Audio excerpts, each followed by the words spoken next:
Paris, July 1676. The Place de Grève is packed with an anxious crowd. Everyone wants to witness up close the execution of France's most infamous noblewoman, Marie Madeleine Marguerite Maris de Brunier. A black carriage approaches, escorted by guards. When the door opens, a 46-year-old woman emerges, still beautiful despite months of imprisonment. Her blue eyes, once so seductive, now resemble cold stones. She walks with dignity to the scaffold, wearing a simple white tunic. The crowd falls silent. It is not every day one sees a Mars face the executioner. The sentence is read aloud. Marie Madeleine Maris de Brandevalier, condemned for poisoning. Incest, adultery, patricide, fratricide, and attacks against several innocent victims. She will be beheaded, and after death her body will be burned and her ashes scattered to the wind. How did a lady of the French high aristocracy come to such a terrible end?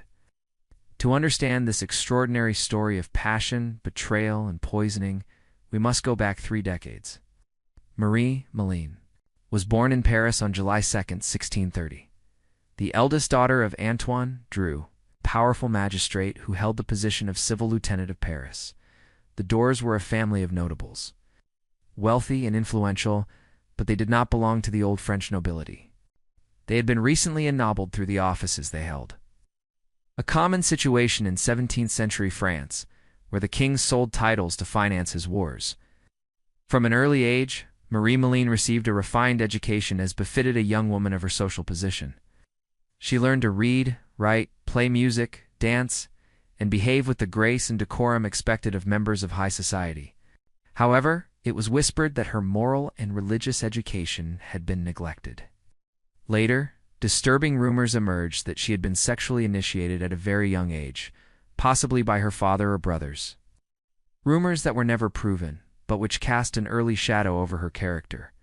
At 21, considered late by the standards of the time, Marie Madeleine was married to Antoine Gobelin de Brandevalier, who would become the Marc de Brillier.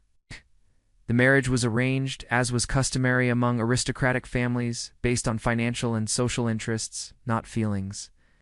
The bride brought a substantial dowry of 200,000 livres, a fortune for the time. As a wedding gift, Marie Madeleine's father gave the couple a luxurious house on Rue Neuve-Saule in the aristocratic Marais district of Paris. There the young Maris should have lived happily with her husband and the children who soon arrived. 3 legitimate ones, and it was said for more from her extramarital affairs.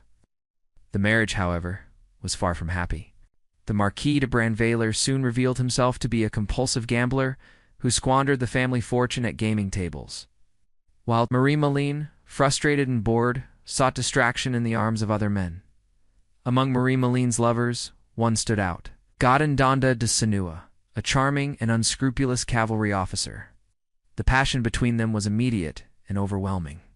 Soon their meetings ceased to be secret, causing scandal in Parisian society. Her father, Antoine, concerned about his reputation, decided to intervene. Using his position as civil lieutenant of Paris, obtained from the king a letter - an arbitrary arrest order without trial against Squaw. In 1663, while driving with Marie Madeleine through the streets of Paris, her lover was abruptly arrested and taken to the Bastille, where he remained for several months. This precipitous act by her father would seal his fate. Years later, when questioned about her motivations, Marie Madeleine would confess, "If my father had not had Squaw imprisoned, perhaps I would never have poisoned him." Public humiliation, resentment, and the desire for revenge began to ferment in her heart.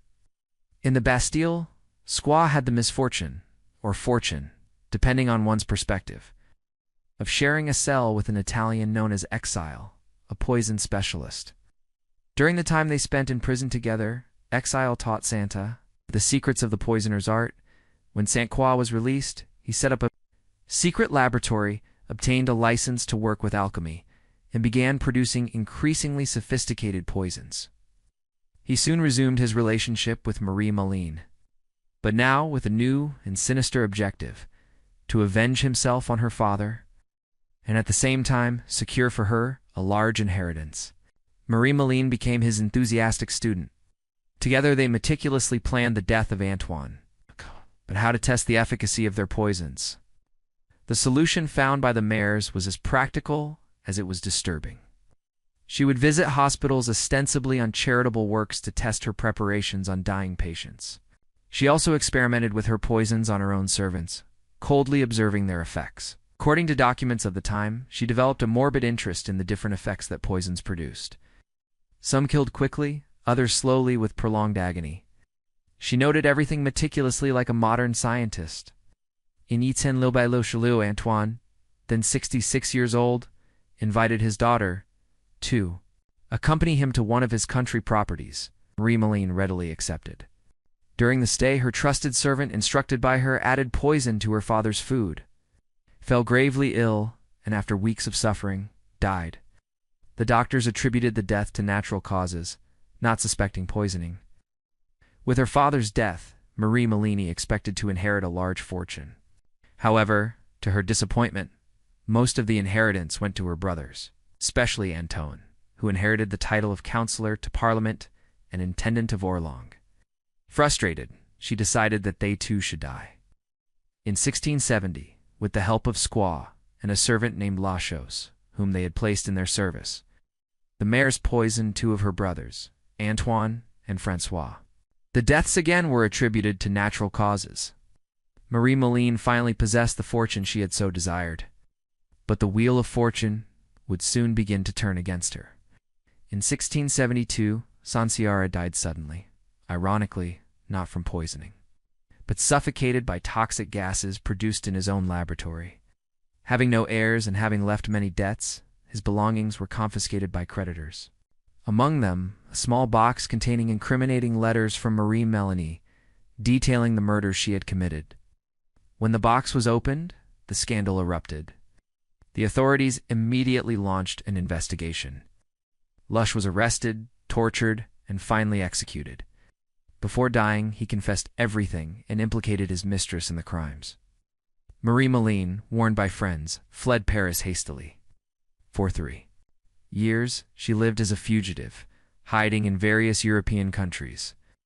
Finally, in 1676, she was located in a convent in Lise, in present-day Belgium. Descries, a French police officer, disguised himself as a priest and managed to capture her, bringing her back to Paris to face justice. During her trial, new and shocking revelations came to light. Among her possessions, a written confession was found in which she admitted to having poisoned her father and brothers, and also said she had attempted to poison her sister, her husband, and even her own daughter. The latter out of jealousy for her beauty. She also confessed to other crimes: incest, adultery with a married man, abortions, and even practices of sodomy, considered grave perversions at the time. Most shocking, however, in the eyes of the deeply religious society of the time was her confession of having attempted suicide, considered a serious sin, as it meant rejecting the life given by God. This confession, written apparently as an exercise in personal repentance, became the main evidence against her. During the trial, Marie-Meline impressed everyone with her cold and haughty demeanor. Even when confronted by former lovers who testified against her, she remained impassive. One of them, Briencourt, who had also been her accomplice in some of her crimes, was reduced to tears by her cutting words during cross-examination. The verdict was inevitable: guilty of all crimes of which she was accused.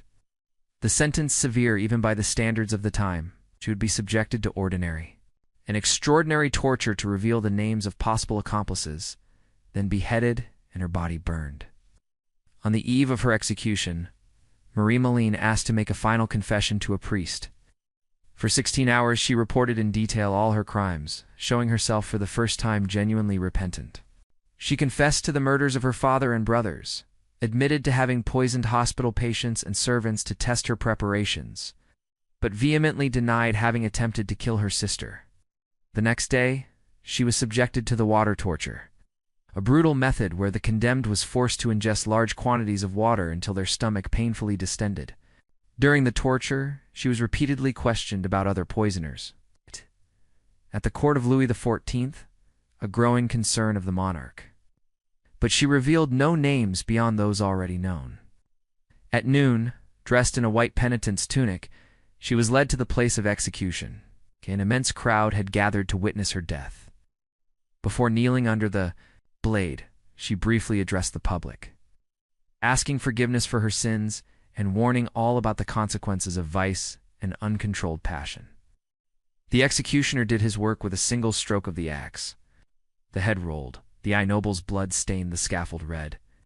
Then, as per the sentence, her body was burned, and the ashes scattered to the wind, a symbolic effort to completely erase her existence from the face of the earth.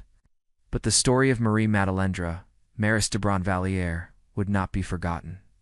On the contrary, her execution was just the beginning of a much larger scandal that would shake the French court in the following years. The famous affair of the poisons. Investigations revealed a network of poisoners, fortune-tellers, abortionists, and practitioners of black masses operating in the highest circles of Parisian society. Prominent figures of the court, including the king's favorite, Madame d'Antespen, were implicated. Dozens of people were arrested, tortured, and executed. Impact of the case was so great that Louis XIV created a special court, or the so-called chambre ardente, burning chamber, specifically to judge the suspects.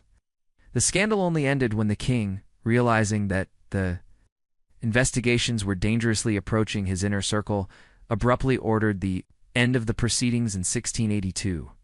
What led this educated and privileged woman to become one of the most notorious murderesses in French history? Some historians suggest she was a victim of childhood abuse. Others point to an unhappy marriage combined with a personality naturally inclined to evil. There are even those who see in her a woman ahead of her time, using the only methods available to a lady of the aristocracy who wished to control her own destiny. Whatever the truth, the case of the Mairesse de Brinvilliers offers us a fascinating glimpse into the darkest aspects of 17th-century French society, where beneath the veneer of sophistication and politeness of Europe's most admired court lurked violent passions, greed, superstition, and a frightening capacity for evil. Marie Madeleine's head fell that July day, but her ghost continued to haunt the French imagination for generations. In the morbidity of her crimes and the spectacle of her fall, she became a black legend, symbol of aristocratic depravity that a century later would help fuel the revolutionary fire that would consume the French monarchy itself.